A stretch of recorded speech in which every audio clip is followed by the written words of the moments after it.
देवियों, सज्जनों, ख्वातीन व हज़रात and ladies and gentleman, Firoz Bakht Ahmad, chancellor Maulana Azad national Urdu university Hyderabad ने ये वीडियो विशेष रूप से प्रधानमंत्री मोदी जी के उन आंसुओं को लेकर बनाया है जो उनकी आंखों से काशी के कोरोना योद्धाओं के लिए भावुक होकर बहे थे।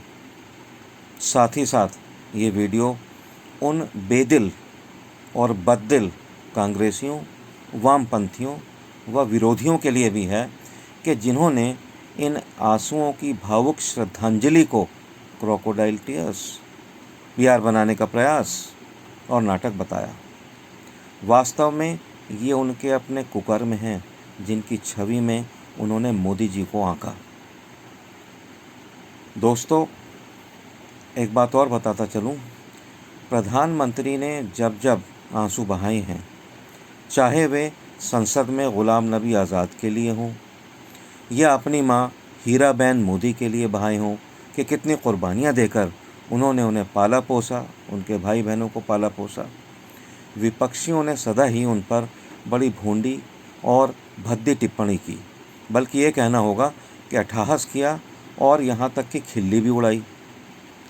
मैं किसी का नाम लेकर अपनी ज़बान को नापाक नहीं करना चाहता, मगर ऐसे महानुभावों को मैं बता दूं कि यदि उन्हें ऊपर वाले पर विश्वास है तो ये जान लें कि उसकी लाठी बेआवाज़ होती है, कभी भी पड़ सकती है। और ये भी सुन लें कि किसी दुखे दिल का मजाक ना उड़ाएं। क्यों? क्योंकि उसकी आवाज़ फर्श से अर्श पर जाती है। देवियों, सज्जनों, ये भी बताता चलूं कि मोदी जी का जो हृदय है वो फूल की पंखुड़ी जैसा कोमल एवं निर्मल है। यदि उनका कोई पक्षी जैसे मोर वगैरह है, मुझे बताया गया, आदि बीमार हो जाता है या गुज़र जाता है तो एकांत में वे उसके लिए फपक फपक कर आंसू बहाते हैं। मगर इसका मतलब ये नहीं है कि वो कमज़ोर व्यक्ति हैं। रोने वाला व्यक्ति कभी कमज़ोर नहीं होता। दूसरी ओर आप ये भी सुन लें कि जब तंत्र की बात आती है तो यही दिल फौलाद से भी ज़्यादा मजबूत हो जाता है, जैसा कि आपने फौजी मोदी को गलवान घाटी में चीन को धूल चटाते हुए या पाकिस्तान में आतंकियों के ऊपर सर्जिकल स्ट्राइक करते हुए देखा होगा।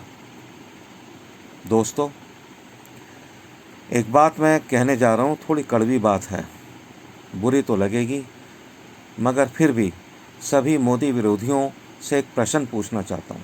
एक छोटा सा प्रश्न है कि भाई, जब भी किसी बात पर आपके माता पिता, दादा दादी या किसी बड़े को फैमिली में कोई गम होता है या आंखें नम हो जाती हैं, तो क्या आप उनको भी नौटंकी बताते हैं? माफ़ कीजिए, मैं ऐसा पूछना नहीं चाह रहा था, लेकिन जब आप मोदी जी के लिए ऐसा सोचते हैं तो पूछना पड़ेगा। आपकी आंखें भी तो कभी नम होती होंगी, आंसू आते होंगे। मैं बताता हूँ आपको, कुछ रोज़ पूर्व मेरी एक खरगोशनी जो थी वो गुज़र गई, अल्लाह मियाँ को प्यारी हो गई, और मुझे उसका इतना गम है कि मैं आज भी फूट फूट के उसके लिए रोता हूँ। नमाज़ पढ़ता हूँ तो नमाज में उसकी याद आ जाती है, तब भी ज़ारो क़तार में रोता हूँ। ये दिल है भाई, ये पत्थर नहीं है।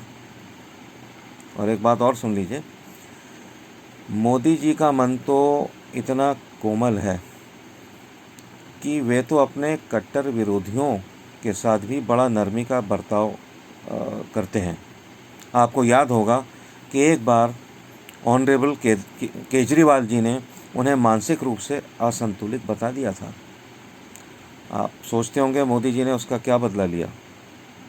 उसका बदला मोदी जी ने उनकी पुरानी खांसी का बेंगलुरु में एक बड़े अच्छे इंस्टीट्यूशन से इलाज करा कर दिया था। ये है मोदी। ऐसे सूफियाना और फरिश्ता सिफत व्यक्ति के दिल को दुखाकर विपक्षी खुदा के कहर को दावत दे रहे हैं। माफ़ कीजिए, सख्त ज़बान है लेकिन सच्चाई है। देवियों, सज्जनों,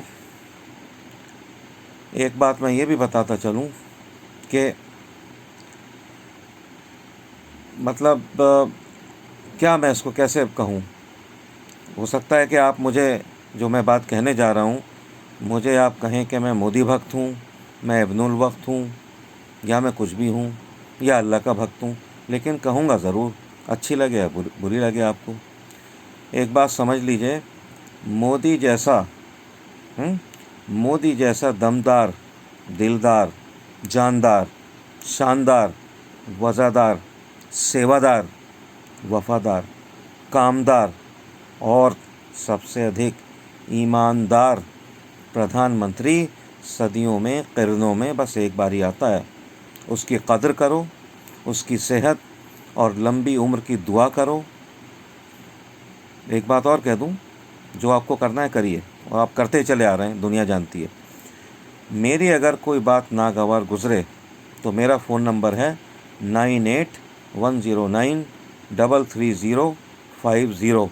इस पर फ़ोन कर लेना, क्योंकि मोदी के बचाव के लिए मैं दुनिया के 800 करोड़ लोगों में से किसी से भी डिबेट का चैलेंज कबूल करने को तैयार हूँ। शुक्रन कसीरन। जय हिंद।